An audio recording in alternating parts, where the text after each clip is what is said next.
गौरव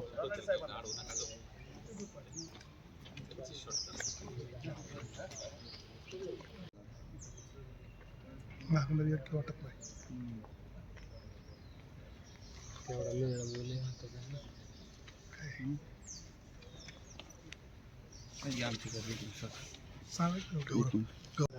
आवाज द्या चालून किती द्याव हो साहेब. कोणत्या नगर एक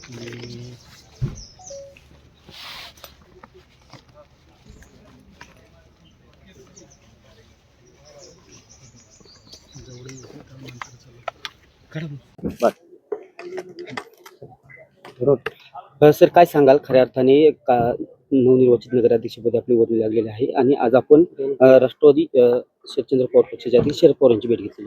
परवा 21 तारखेला बारामती नगरपालिकेच्या सार्वत्रिक निवडणूक 2025चा निकाल लागला आणि निकाल लागल्यानंतर आपण सर्वच आपल्या वडीलधाऱ्यांचे आपले सर्व जे मार्गदर्शक आहेत त्यांचं दर्शन घेतो, त्यांच्याकडनं आशीर्वाद घेतो. त्या अनुषंगाने काल आदरणीय राज्याचे उपमुख्यमंत्री आदरणीय अजितदादा पवार हे पुण्यामध्ये होते आणि मी तिथं जाऊन त्यांचेही दर्शन घेतलं, त्यांचं पुढील 5 वर्षासाठी मार्गदर्शन घेतलं. तसेच खासदार सौ सुनेत्रा वहिनी पवार ह्या सुद्धा पुण्यात होत्या, त्यांचेही त्या ठिकाणी भेट घेतली.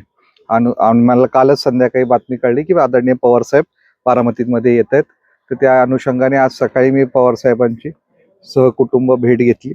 त्यांनीही मला काही नगरपालिकेच्या बाबतीत काही चर्चा झाली आणि सगळ्यांचाच आशीर्वाद घेऊन पवार साहेब आपल्या सर्वांचेच महाराष्ट्राचे आणि बारामतीचे दैवत आहेत, त्यांचा आशीर्वाद घेऊन पुढं वाटचाल करायची आदरणीय दादांनीही वेळोवेळी त्यांच्या मार्गदर्शन घेतलेलं आहे. म्हणून आज गोविंद बागेमध्ये आदरणीय पवार साहेबांची मी भेट घेतली. सर ही भेट एकंदरीत आपण सहकुटुंब घेतलेली आहे. पवार कुटुंबियांचं कुटुंबियांचं एक वेगळं नाते समजलं, कसं बघता? काय पवार साहेबांना सल्ला दिला किंवा मार्गदर्शन?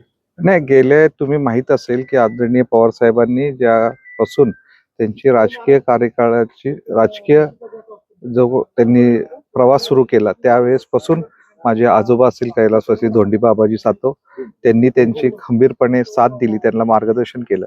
त्यानंतर पुढच्या पिढीमध्ये बापूजींनी पवार साहेबांबरोबर आदरणीय दादांबरोबर काम केलं. त्यानंतर माझ्या आई सौ जयश्री सदाशिव सातव यांनीही नगरपालिकेमध्ये नगराध्यक्ष म्हणून काम केलं आणि आता मला राष्ट्रवादी काँग्रेस पार्टी अजितदादा गट यांनी मला नगराध्यक्ष पदाची संधी दिली. हे सगळं एक कुटुंब म्हणून आम्ही नेहमी पवार साहेबांकडे आदरणीय दादांकडे बघतो आणि हे आम्ही कौटुंबिक संबंध गेल्या 3 पिढ्यांपासून जपलेले आहेत.